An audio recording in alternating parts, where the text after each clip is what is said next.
یسوع مسیح کے نام سے السلام علیکم پیارے بھائی اور بہن. خدا ایک پاک خدا ہے اور ہمارے گناہ کو نظر انداز نہیں کر سکتا. اگر ہم گناہ کریں ہیں تو خدا کے پاس سے سزا بھی پائیں گے. آپ لوگوں کو یاد ہوگا کہ گئے وقت ہم تاریخ کی دوسری کتاب باب 7 اور اس کی آیت 1 سے غور کرنا شروع کرے تھے اور آیت 20 تک غور کرے تھے. اب ہم کلام میں آگے بڑھیں گے اور پڑھیں گے آیت 21. یہاں لکھا ہوا ہے، اور یہ گھر جو ایسا عالیشان ہے سو ہر ایک جو اس کے پاس سے گزرے گا حیران ہو کر کہے گا کہ خداوند نے اس ملک اور اس گھر کے ساتھ ایسا کیوں کیا. تو خدا گناہ کو نظر انداز نہیں کر سکتا. گناہ کی سزا ضرور ہے. گناہ کریں گے اور بولیں گے خدا سے کہ مالک میرے ساتھ کچھ مت کر، یہ ہونے والی بات نہیں ہے، نہ ہو سکتا. آیت 22 پڑھیں گے جو کہ یہ باپ کی آخری آیت ہے. تب وہ جواب دیں گے اس لیے کہ انہوں نے خداوند اپنے باپ دادا کے خدا کو جو ان کو ملک مصر سے نکال لایا تھا ترک کیا اور غیر معبودوں کو اختیار کر کے ان کو سجدہ کیا اور ان کی عبادت کی.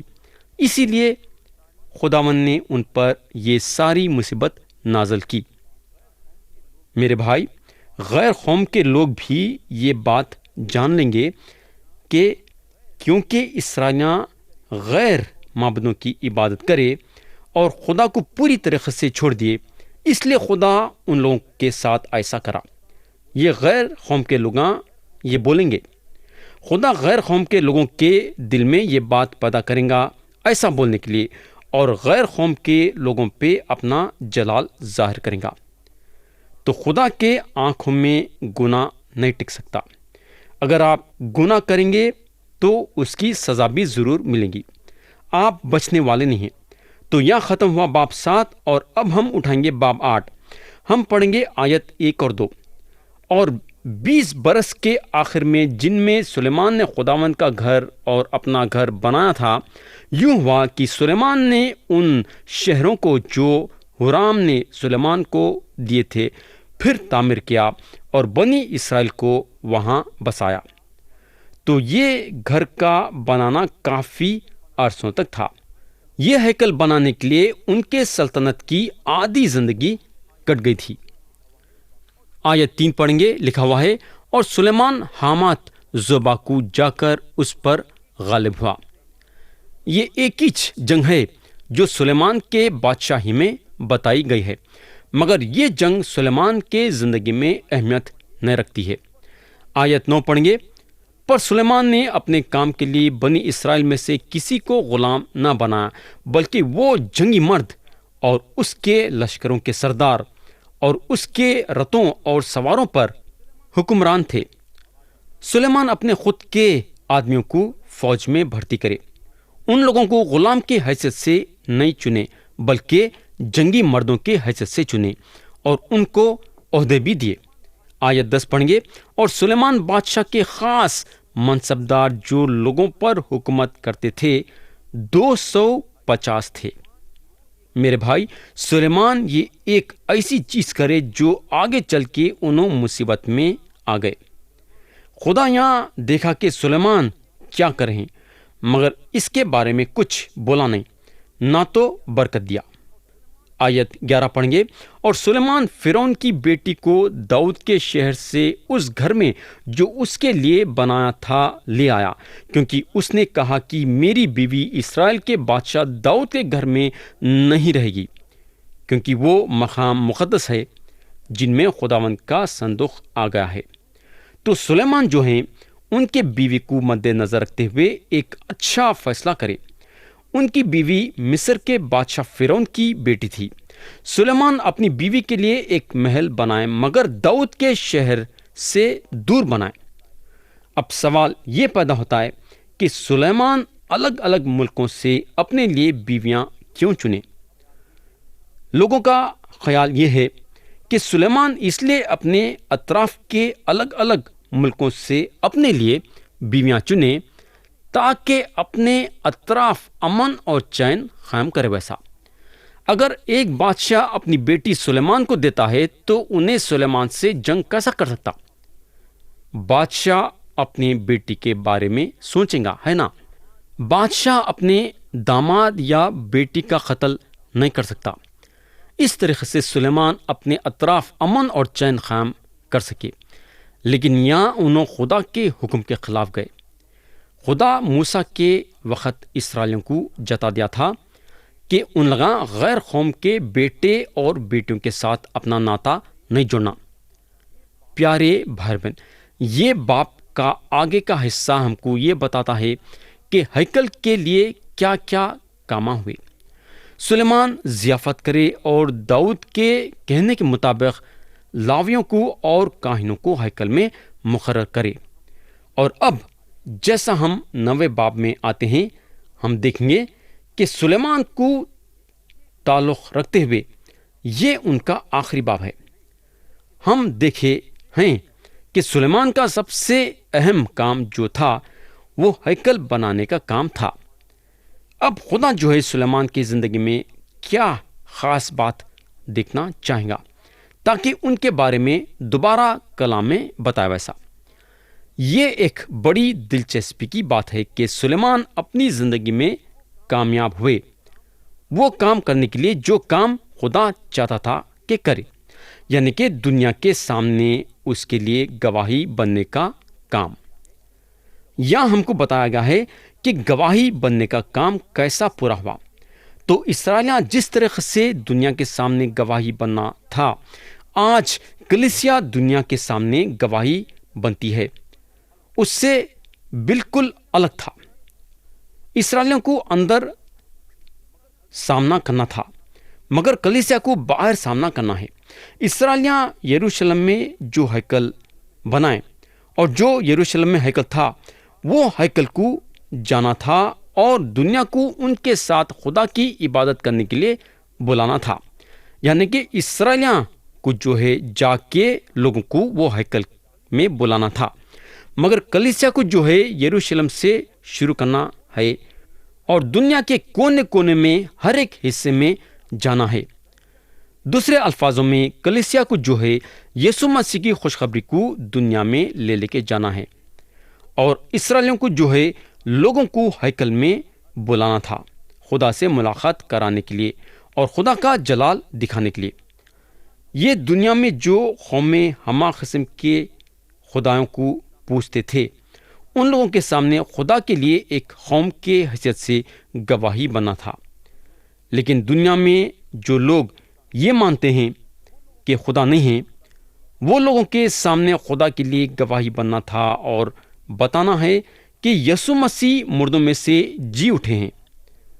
تو پیارے بھائی اور بہن، اب ہم باب 9 شروع کریں گے اور ہم کلام کے وہ حصے پہ آئیں گے جہاں سبا کی ملکہ سلیمان کے حکمت کو سن کے یروشلم کو آتی ہے، یعنی کہ اب یہ ملکہ جو ہے یروشلم کو آئیں گی اپنے خود ہی سے، اپنے کانوں سے جو ہے سلیمان کی حکمت کو سننے کے لیے۔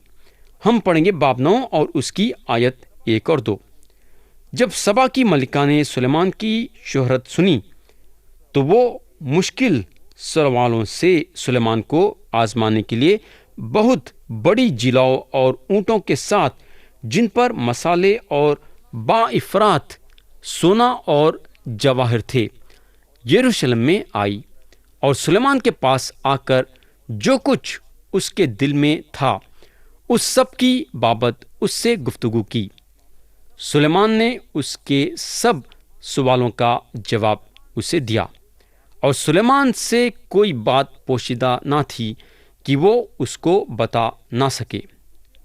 میرے بھائی، دوسرے الفاظوں میں سلیمان اپنے بادشاہت کے بھیدوں کے بارے میں بتائے۔ انہوں ملکہ کو یہ بتائے کہ خدا ان کو یہ حکمت دیا ہے۔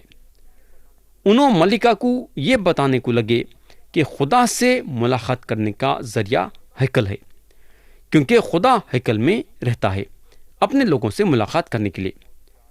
آیت 3 اور 4 میں لکھا ہوا ہے، جب سبا کی ملکہ نے سلیمان کی دانش مندی کو اور اس گھر کو جو اس نے بنایا تھا، اور اس کے خادموں کی نشست اور اس کے ملازموں کی حاضر بخشی اور ان کی پوشاک اور اس کے ساختیوں اور ان کے لباس کو اور اس زینے کو جس سے وہ خداوند کے مسکن کو جاتا تھا دیکھا تو اس کے ہوش اڑ گئے۔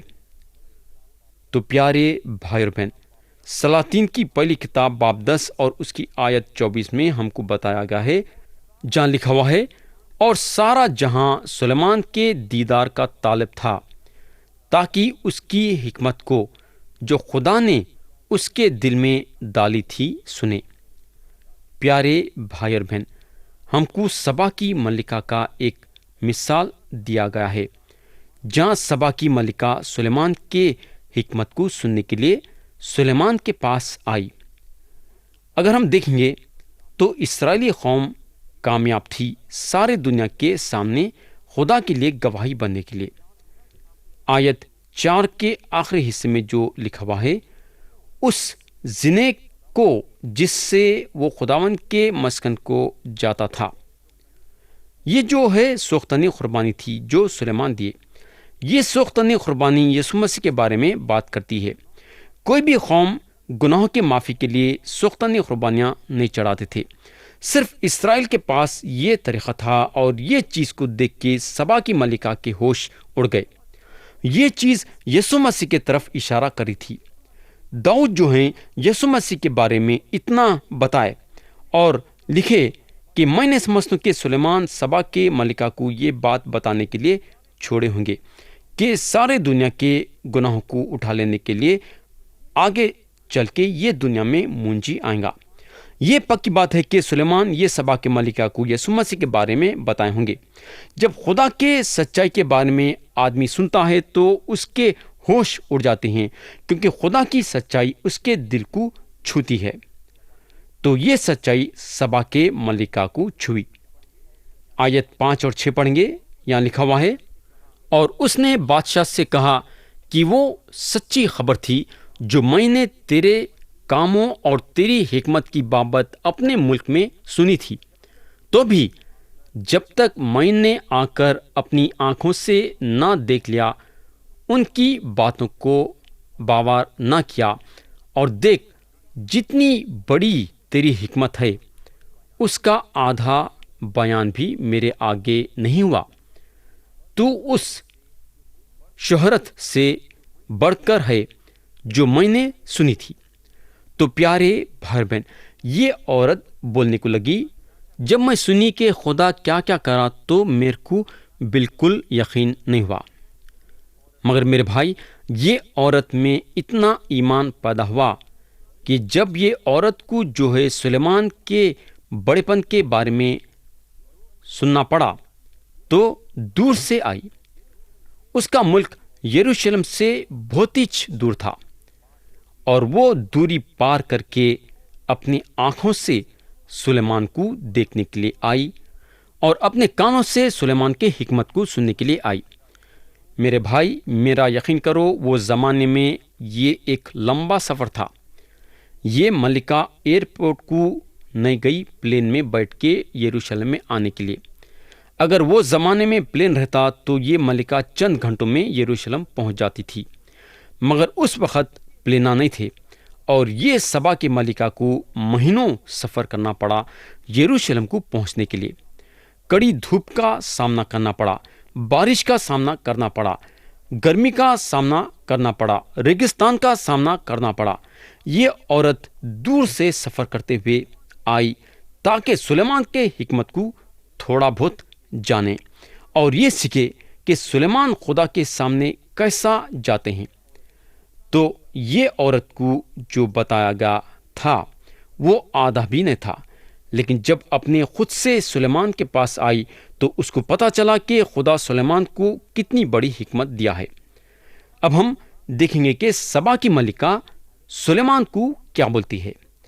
ہم پڑھیں گے آیت 7 اور 8۔ خوش نصیب ہیں تیرے لوگ، اور خوش نصیب ہیں تیرے یہ ملازم جو سدا تیرے حضور کھڑے رہتے اور تیری حکمت سنتے ہیں۔ خداوند تیرا خدا مبارک ہو جو تجھ سے ایسا راضی ہوا کہ تجھ کو اپنے تخت پر بٹھایا تاکہ تو خداوند اپنے خدا کی طرف سے بادشاہ ہو، چونکہ تیرے خدا کو اسرائیل سے محبت تھی کہ ان کو ہمیشہ کے لیے قائم کرے، اس لیے اس نے تجھے ان کا بادشاہ بنا تاکہ تو عدل و انصاف کرے۔ پیارے بھائی اور بہن، یہ عورت اب خداوند کی حمد کریے۔ جب یسوع مسیح یہ سبا کے ملکہ کے بارے میں بات کرے تو بولنے کو لگے، جہاں متی کی انجیل باب 12 اور اس کی آیت 42 میں لکھا ہوا ہے، دکن کی ملکہ اس زمانے کے لوگوں کے ساتھ عدالت کے دن اٹھ کر انہیں مجرم ٹھہرائے گی، کیونکہ وہ دنیا کے کنارے سے سلیمان کی حکمت سننے کو آئی۔ اور دیکھو پیارے بھائی بہن، لوگوں کا یہ خیال ہے کہ سبا کے ملکہ کے دل کو ہلانے والی بات جو تھی وہ سوختنی قربانی والی بات تھی۔ پرانا عہد نامہ میں جو سب سے بہترین تصویر یسوع مسیح کی دی گئی بولے تو وہ ہے سوختنی قربانی۔ تو یہ پکی بات ہے کہ اسرائیلیاں غیر قوم کے لوگوں کے سامنے خدا کے لیے بہت بڑی گواہی بننے میں کامیاب ہوئے۔ یہ شک کی بات نہیں ہے کہ یہ عورت دور سے تو آئی مگر زندہ اور سچے خدا کو جانے بغیر نہیں گئی۔ یہ عورت زندہ اور سچے خدا کو جانی اور زندہ اور سچے خدا کو جاننے کے باوجود زندہ اور سچے خدا پہ ایمان بھی لائی۔ آپ لوگوں کو یاد ہوگا کہ ایک دن یسوع مسیح ایک عورت سے بات کرے جو کنویں کے پاس آئی تھی پانی سیننے کے لیے۔ انہوں یہ عورت کو بولنے کو لگے، اے عورت، میری بات کا یقین کر کہ وہ وقت آتا ہے کہ تم نہ تو اس پہاڑ پر باپ کی پرستش کرو گے اور نہ یروشلم میں۔ پیارے دوست، یسوع مسیح کے زمانے میں وہ گھڑی آ رہی تھی اور وہ گھڑی آ گئی جہاں آپ کو اور میرے کو دنیا کے کونے کونے میں یسوع مسیح کے خوشخبری کو پہنچانا ہے۔ لیکن سلیمان کے زمانے میں دنیا یروشلم کو آئی خوشخبری سننے کے لیے۔ یہ ہوگا اب ہم کلام کے وہ حصے پہ آئیں گے جہاں خدا کا کلام سلیمان کے عظمت کے بارے میں بتایا ہے۔ ہم پڑھیں گے آیت 22 اور 23، لکھا ہوا ہے، سو سلیمان بادشاہ دولت اور حکمت میں روئے زمین کے سب بادشاہوں سے بڑھ گیا، اور روئے زمین کے سب بادشاہ سلیمان کے دیدار کے مشتاق تھے تاکہ وہ اس کی حکمت کو جو خدا نے اس کے دل میں ڈالی تھی سنے۔ تو سلیمان اپنے دنوں میں سارے دنیا والوں کے سامنے خدا کے لیے ایک بہت بڑی گواہی بن رہے تھے۔ لوگ ان کے حکمت کو سننے کے لیے دنیا کے کونے کونے میں سے آ رہے تھے۔ کتنی اچھی بات ہے، لوگ جو ہے کونے کونے سے سلیمان کے یہ حکمت کو سننے کے لیے آ رہے تھے۔ آیت 25 پڑھیں گے، اور سلیمان کے پاس گھوڑوں اور رتوں کے لیے 4000 تھن اور 12,000 سوار تھے، جن کو اس نے رتوں کے شہروں اور یروشلم میں بادشاہ کے پاس رکھا۔ پیارے بھائی اور بہن، یہاں آپ یہ جان سکتے کہ سلیمان کے مزاج میں خرابی تھی۔ خدا خاص طور سے بادشاہ کے لیے یہ بتایا تھا کہ بادشاہ نہ گھوڑے جمع کرنا نہ بیویاں جمع کرنا۔ خدا یہ شریعت میں ڈال دیا تھا اور اسرائیل کے بادشاہوں کو یہ شریعت کے مطابق چلنا تھا۔ لیکن اگر ہم سلیمان کے زندگی میں غور کریں گے تو انہوں اپنے لیے گھوڑے بھی جمع کرے اور اپنے لیے بیویاں بھی کر کے لائے۔ سلیمان خدا کے حکم کے خلاف گئے۔ اب ہم آیت 26 سے 28 پڑھیں گے، اور وہ دریائے فرات سے فلسطینیوں کے ملک بلکہ مصر کے حد تک سب بادشاہوں پر حکمران تھا، اور بادشاہ نے یروشلم میں افراط کی وجہ سے چاندی کو پتھروں کی مانند اور دیودار کے درختوں کو گلر کے ان درختوں کے برابر کر دیا جو نشیب کی سرزمین میں ہیں، اور وہ مصر سے اور سب ملکوں سے سلیمان کے لیے گھوڑے لایا کرتے تھے۔ پیارے بھائی اور بہن، سلیمان دنیا کے ایک بہت بڑے بادشاہ تھے۔ اب ہم کلام کے وہ حصے پہ آئیں گے جہاں ان کی موت ہو جاتی ہے۔ ہم پڑھیں گے آیت 29 سے 31، جو کہ یہ باب کی آخری آیتیں ہیں۔ اور سلیمان کے باقی کام شروع سے آخر تک، کیا وہ ناتن نبی کی پیشن گوئی میں اور ایدو غیبن کے روایتوں کی کتاب میں جو اس نے یروبیام بن نابات کی بابت دیکھی تھیں مندرج نہیں ہیں؟ اور سلیمان نے یروشلم میں سارے اسرائیل پر 40 برس سلطنت کی، اور سلیمان اپنے باپ دادا کے ساتھ سو گیا اور اپنے باپ داؤد کے شہر میں دفن ہوا، اور اس کا بیٹا رہوبیام اس کی جگہ سلطنت کرنے لگا۔ تو پیارے بھائی اور بہن، خدا جو سلیمان سے وعدہ کرا تھا وہ وعدے کو سلیمان کے زندگی میں پورا کرا۔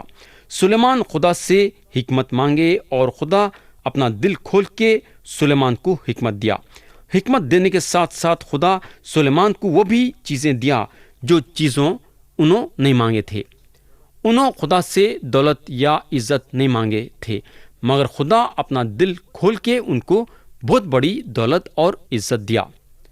تو پیارے بھائی بہن، سلیمان اپنے وقت پہ بڑے سکون کے ساتھ زندگی گزارے۔ ان کے زمانے میں نہ لڑائیاں جھگڑے تھے، نہ دنگے فسادی تھی۔ ان کے زمانے میں امن اور چین تھا۔ خدا ان کو امن اور چین بخشا۔ یاد رکھو کہ امن اور چین ہم کو صرف خدا کے طرف سے مل سکتا ہے۔ دنیا آپ کو امن اور چین نہیں دے سکتی، صرف خدا کے ذریعے سے ہم کو امن اور چین ملتا ہے۔ ہمارا کام یہ ہے کہ ہم پوری طرح سے اپنے آپ کو خدا کے حوالے کرنا چاہیے۔ یا میں کلام کو ختم کروں گا یہ دعا کے ساتھ کہ خدا ہم سب کو آج کے کلام کے ذریعے سے برکت دے۔ یسوع مسیح کے نام سے آمین۔